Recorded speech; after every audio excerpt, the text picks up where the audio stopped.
Welcome to Smackie's Garage. Today we're going to be changing the oil on our 2018 F150. Today we're going to walk through the step-by-step process of changing the oil on the truck behind me. So for this truck here, it's recommended that you change oil every 10,000 miles. I'm probably more on the safer side where I'll typically change it around 5,000 to 7,500 miles.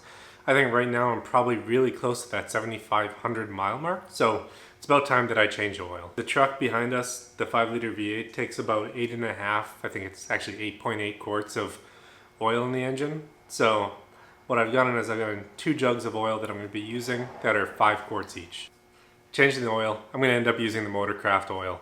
I think there's a lot of good options that you can use. You can use Valvoline, you can use Mobil 1, you can use Castrol. It all depends on kind of which oil you prefer. For the oils that I typically use, my 69 Mustang, I'll use the Valvoline VR1 racing oil. In the Audi, I use Castrol Edge. And then in the truck behind me, I use the Motorcraft oil. And it's the same thing that I use in the Shelby. The weight that I'll use is the 5W20, which is what is recommended for this vehicle. And we'll use 8.8 quarts of it. So let's go ahead and get started. Don't forget to like and subscribe. Let me know if you subscribe down in the comments, and I'll make sure that I respond to every single person who's subscribed. One of the interesting things that I also want to hear in the comments is what oils are you using in your trucks. I'm curious to hear if people are running Valvoline, Castrol, Mobil 1, Motorcraft, whatever their preference is and what weights you're running. So let me know down below in the comments.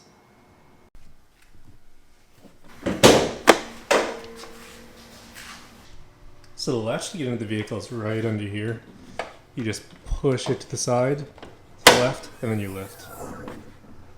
So in the engine compartment, what we're going to be looking for is you have your oil fill down here. So you can see on top it says 5W20. On the other side of the engine, you're going to have your dipstick, which is the yellow dipstick over here, which you're going to be able to, which you need to check your oil level with after you fill it. So the first thing I do before I drain the oil is I typically pull the cap off here.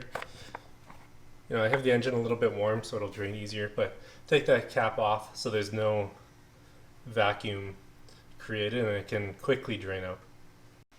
So it's easy to change oil on these because you don't actually need to jack them up. You can pretty much just fit under them and you won't have any issues. So to drain the oil, you're just going to be removing this plug here and it should just drain right into the pan below. So if you're looking for this plug, it should be right in between that cross member underneath the truck. So with this plug, you don't need tools to take it off. But if you do it with the engine hot, you gotta watch out because you have the cooler here.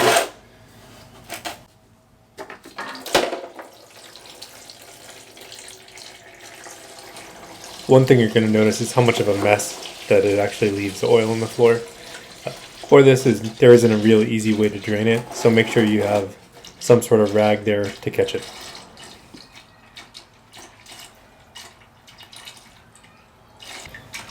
So one of the things you're going to try not to do is lose your plug in the oil container.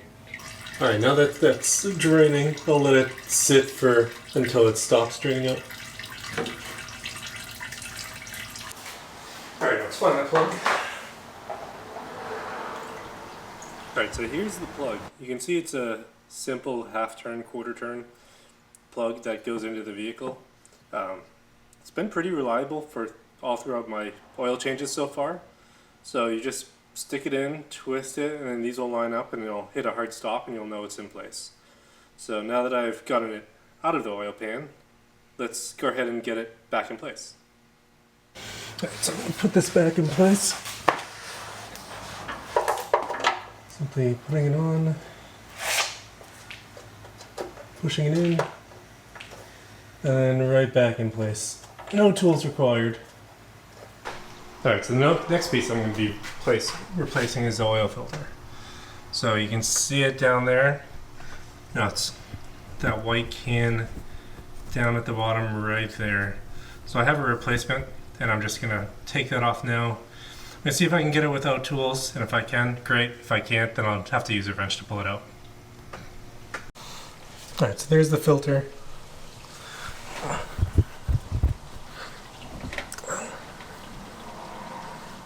So yeah, it's not too bad. I can just twist it out by hand.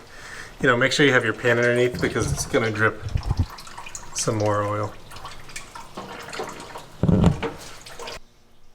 Now that I have the new filter, I'm going to take it. I'm going to put some oil around the rim. And I'm replacing with the same one, the FL500S. So now that it's oiled, I'm going to wait for it to stop dripping from the filter area, and I'm going to replace it in the vehicle.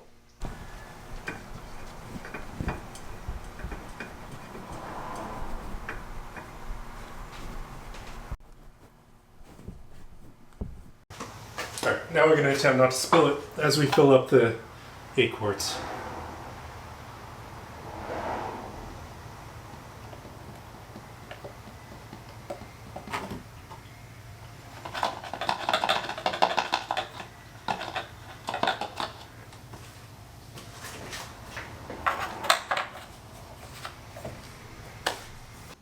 Alright, now that the oil's back in the truck, you're going to want to start it up for a few minutes, let it run, check the dipstick, make sure that you're kind of at the right amount, so somewhere between min and max on the truck.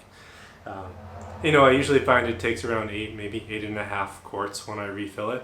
It doesn't take out the full 8 quarts. I usually end up with like 6 or 7 quarts out, so I'm definitely burning some oil as we go through it. Thanks for tuning in today on Smacky's Garage. Don't forget to like and subscribe. Till next time.